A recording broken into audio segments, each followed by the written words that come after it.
میں جو چیز سامنے رکھنا چاہتا ہوں وہ میں 5-7 منٹ میں 10 منٹ میں رکھ دیتا ہوں. اس کے بعد سب لوگ اپنی رائے دیں اور پھر ہم ایک نتیجے پہ پہنچیں گے انشاءاللہ. سب سے پہلے تو میں آپ کو کلیئر کروں کہ میں یہاں پہ ایک صحافی کی حیثیت سے آپ کو کچھ فیکٹس بتانا چاہتا ہوں. نمبر ایک یہ ہے کہ نارملی ایسا نہیں ہوتا جیسا پاکستان میں ہوا ہے. ہم لوگ صحافی اپنے آپ کو میکسیمم کوشش کرتے ہیں کہ کسی کنٹروورسی کے اندر نہ پھنسیں، لیکن اس مرتبہ زیادتی اتنی بڑی ہو رہی تھی کہ ہم لوگ یہ ساری چیزیں دیکھتے ہوئے خاموش نہیں رہ پا رہے تھے. ہمیں شروع کے اندر دھمکایا گیا، اور دھمکانے والے لوگ پاکستان کے طاقتور ادارے کے اندر سے تھے. ان لوگوں نے دھمکایا، ان کے نام ہمیں پتہ ہیں. ہم 7 سے 8 لوگ ہیں جو ان دھمکیوں کا سامنا کرتے رہے ہیں. ایون گالیاں تک دی گئی ہیں کچھ لوگوں کو. میں پھر آپ کو کہہ رہا ہوں کہ 7-8 لوگوں کو گالیاں تک دی گئی ہیں، اور وہ لوگ موجود ہیں سارے کے سارے. ایک ہمارا دوست شہید ہو گیا صرف. یہ معاملہ شروع ہوتا ہے اس ادارے کے ایک حصے سے. وہاں سے پہلے دھمکیاں اور گالیاں دی جاتی ہیں، اور ہمیں زبردستی اس لڑائی میں دھکیل دیا جاتا ہے اور ہمیں دیوار کے ساتھ لگا دیا جاتا ہے. تو ہم یہ کہہ رہے تھے کہ ہمیں بولنے کی اجازت دی جائے. ہمارا کسی پولیٹیکل پارٹی سے کوئی ایفیلیشن تو تھا نہیں، لیکن ہم یہ کہتے تھے کہ ہمیں صحیح اور غلط بتانے کی اجازت دی جائے، ہمیں اپنی رائے دینے کی اجازت ہونی چاہیے. ہم دوسرے پروگرام میں جا کے تجزیہ دیتے ہیں اور اپنے پروگرام میں لوگوں کی رائے لیتے ہیں. یہ ہمارا سادہ سادہ کام ہے. اس کے بعد ہمیں اسی ادارے کے ایک اور حصے سے دھمکیاں آنا شروع ہوئیں. نہ صرف ہمیں دھمکایا گیا بلکہ ہمیں بلا کر ملا گیا. ہم سب سے علیحدہ علیحدہ ملاقاتیں کی گئیں اور بہت ساری ملاقاتیں ہوئیں.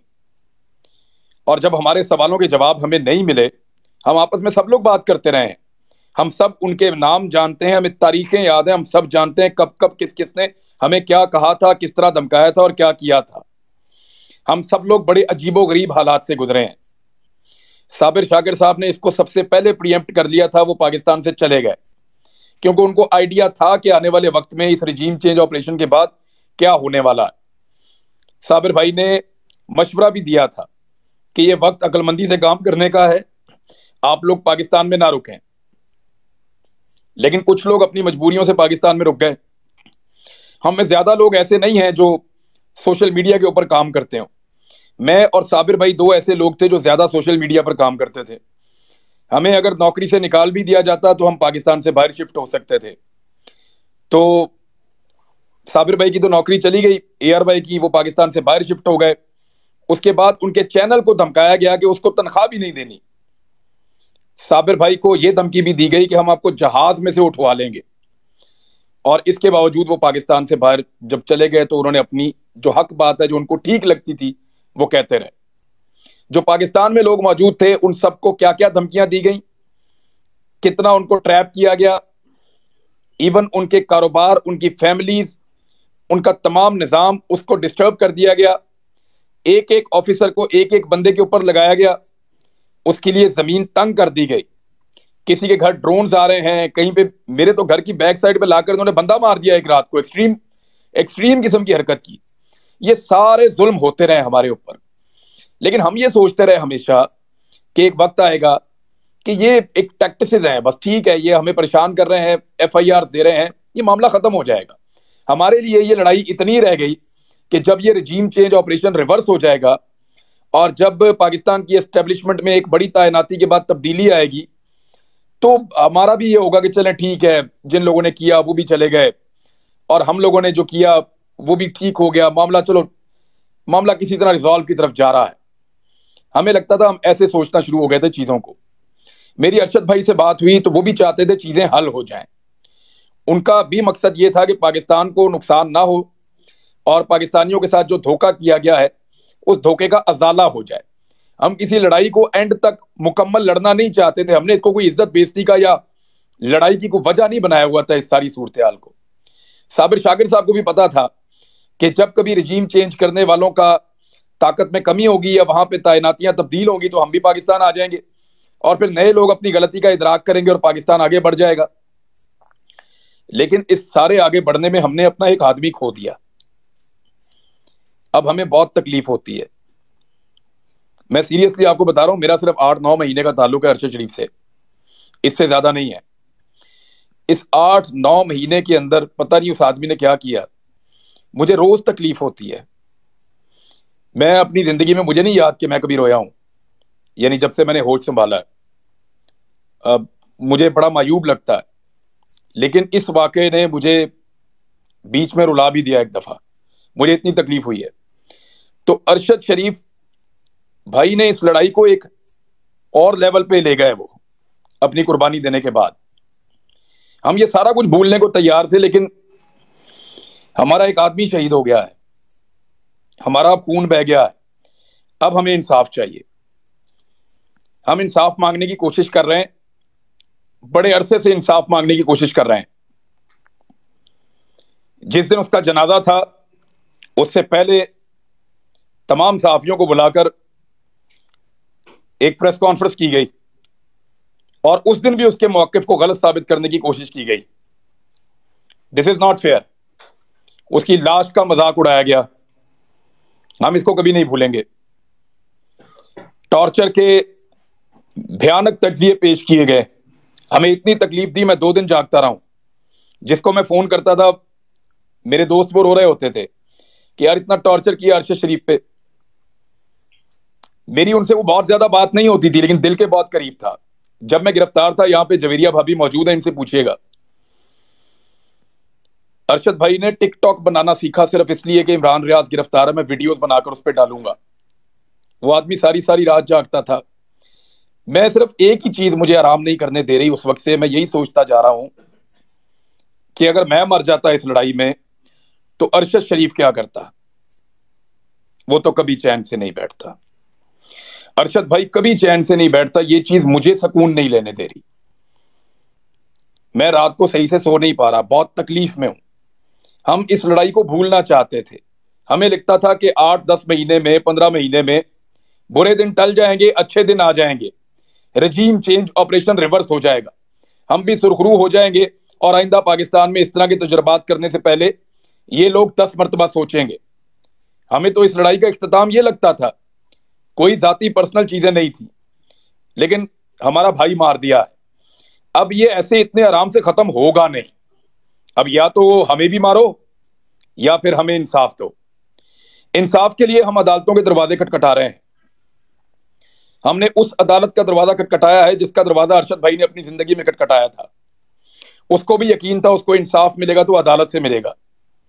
ہمیں جسٹس اطہر من اللہ صاحب نے اسلام آباد میں پروٹیکشن دی تھی کہ گرفتار نہیں کیا جائے گا۔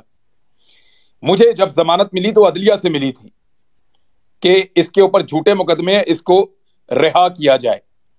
الٹیمیٹلی آپ کو ریلیف عدلیہ سے ملتا ہے، لیکن پاکستان میں عدلیہ کی جو صورتحال ہے وہ آپ کے سامنے ہے۔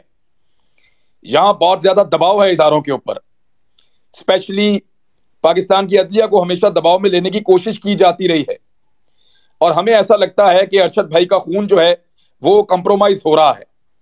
یہ اتنا بڑا واقعہ ہے جس نے دنیا کے میڈیا کو ہلا کر رکھ دیا ہے، یہ اتنا بڑا واقعہ ہے جس نے ہمیں پورے پاکستان کو تکلیف دی ہے، یہ اتنا بڑا واقعہ ہے کہ کینیا کے اخبارات کے فرنٹ پیجز کے اوپر یہ چھپ رہا ہے، اور ہمارے یہاں پہ ایک سرخی سے زیادہ یا ایک کالم سے زیادہ ہمارے طاقتور لوگ یہاں پہ لگنے نہیں دے رہے۔ اس کو کبھی حادثے کا رخ دیا گیا، کبھی کچھ کہا گیا، کبھی کچھ کہا گیا، اور بار بار اس کے اوپر موقف بدلا گیا۔ حقائق کو تبدیل کرنے کی کوشش کی جا رہی ہے، کیس کا رخ بدلنے کی کوشش کی جا رہی ہے۔ میں اس کیس کے بارے میں، کینیا میں کیا ہوا اس کے بارے میں بات نہیں کر رہا، لیکن میں اور میرے ساتھی اور وہ خود ابھی آپ کو بتائیں گے سب لوگ، ہم سارے گواہ ہیں کہ کس نے ہمیں تنگ کیا تھا، ہم سارے گواہ ہیں کہ کس نے ہم پہ ایف آئی آرز کروائی تھی، ہم سارے گواہ ہیں کہ کس نے ہمیں گالیاں دی تھیں، ہم سارے گواہ ہیں کہ کس نے ہمیں دھمکیاں دی تھیں، ہم سارے گواہ ہیں کہ کس نے ہمارے اوپر پاکستان کی زمین تنگ کر دی تھی۔ ہمیں پتا ہے، ہم کبھی نہیں بتانا چاہتے تھے کیونکہ ہم سارے زندہ تھے۔ اب ہم میں ایک شہید ہے، ہماری ذمہ داری ہے کہ اس کو انصاف دلائیں، لہٰذا اب ہم بتائیں گے، لیکن کہاں بتائیں گے؟ کیا اس پلیٹ فارم کے اوپر نام لینا شروع کر دوں میں؟ کیا میں یہاں بولنا شروع ہو جاؤں؟ مجھے کوئی قانونی فورم چاہیے، ہمیں کوئی ایسا پلیٹ فارم چاہیے جہاں پہ ہم سب جائیں، اور جا کر اپنا اپنا بیان ریکارڈ کرا کے بتائیں کہ وہ کون تھا جو یہ ذلت اور رسوائی کی کہانی لکھ رہا تھا، وہ کون تھا جس نے ہمارے لیے زندگی کو تنگ کر دیا تھا۔ یہ سارا کچھ ہم کسی لیگل پلیٹ فارم پہ بتانا چاہتے ہیں جہاں پہ یہ ریکارڈ کا حصہ رہے، اس بات کا پتہ کروایا جائے کہ کون لوگ اس کے پیچھے تھے، تمام مدعیوں کے انٹرویو لیے جائیں، اور اس کے لیے ضروری ہے کہ سپریم کورٹ آف پاکستان کے چیف جسٹس ایک کمیشن بنائے، ایک کمیشن بنائے اپنے سرونگ ججز کی زیر نگرانی جو کام کرے، اور تمام لوگ اس کے اندر اپنے سٹیٹمنٹس جا کر جمع کروائیں، وہ اس کی رپورٹ مرتب کرے اور یہ سلسلہ ختم ہو۔ پاکستان کو مذاق بنا کے رکھ دیا ہے۔ اب ہمیں یا تو ارشد شریف کا قرض اتارنا ہے تو سب کو مل کر آگے بڑھنا پڑے گا۔ دیکھیے اس کے جنازے میں کتنے لوگ آئے آپ سب نے دیکھا، کیا ہم صرف جنازوں میں شرکت کرنے والے لوگ ہیں؟ کیا ہم کسی کو انصاف نہیں دلا سکتے؟ یا اگر کوئی زندہ شخص ہے اور وہ انصاف مانگ رہا ہے تو اس کو انصاف نہیں ملے گا؟ وہ چیختا چلاتا اس دنیا سے چلا گیا، چیف جسٹس کو اس نے لیٹر لکھا، سب کو بتا رہا تھا، ٹی وی پہ کہہ رہا تھا، جنگل میں پڑا ہوا تھا 2.5 مہینے سے، ایک ہی قمیض کے اندر وہ ویلاگز کر رہا تھا، اس نے خود بولا اپنے منہ سے۔ تو کیا جنازوں میں شرکت کرنی ہے؟ کل ایک کا جنازہ پڑھ لیا، آج دوسرے کا پڑھ لینا، پھر تیسرے کا پڑھ لینا، اور ایک ایک کر کے سارے مارے جائیں گے۔ جو بھی سچ بولے گا مارا جائے گا، جو آئینہ دکھائے گا، سوال پوچھے گا، مارا جائے گا۔ یہاں پہ اس سلسلے کو آپ سب روک سکتے ہیں۔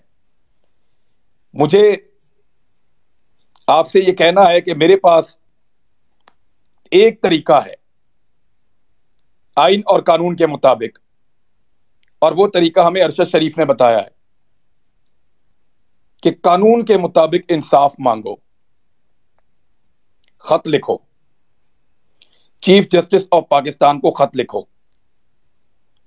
میں نے آج چیف جسٹس آف پاکستان کو خط لکھا ہے، میں نے جا کر اس کو لیٹر باکس میں ڈالا ہے۔ لکھو چیف جسٹس آف پاکستان کو خط، اپنا آئینی اور قانونی حق استعمال کرو۔ اتنے خط لکھو، اتنے خط لکھو کہ ورلڈ ریکارڈ بنا دو، پورا پاکستان خط لکھے، اوورسیز پاکستانی خط لکھیں، لاکھوں خط پہنچنے چاہیے سپریم کورٹ آف پاکستان میں روزانہ۔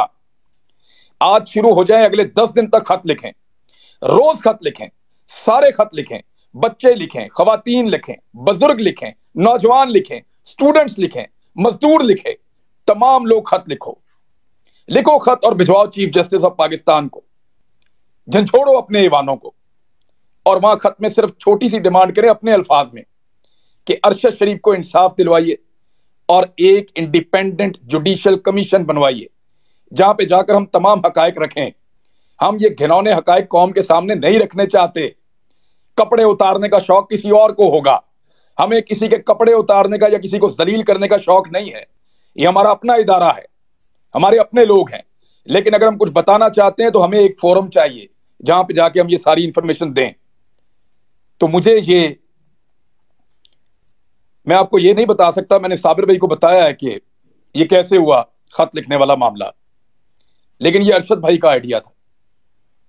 آپ سب لوگ خط لکھیں، 5 لائنیں لکھیں، 2 لائنیں لکھیں، 4 لائنیں لکھیں، 4 صفحے لکھیں، تفصیل لکھیں، اور ارشد شریف کے لیے چیف جسٹس آف پاکستان سے انصاف مانگیں۔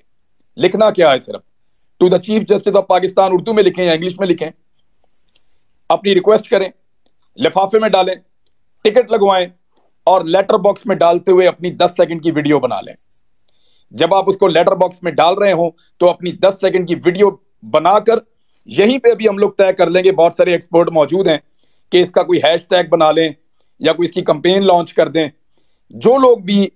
جو شخص بھی لیٹر ڈالے چیف جسٹس آف پاکستان کو انصاف کے لیے، وہ ایک جملہ وہاں بول دے کھڑا ہو کے لیٹر ڈال کے کہ ارشد شریف کو انصاف دیجیے، اور 10 سیکنڈ یا 5 سیکنڈ کی وہ ویڈیو سوشل میڈیا پہ اس ہیش ٹیگ کے ساتھ ڈال دیں۔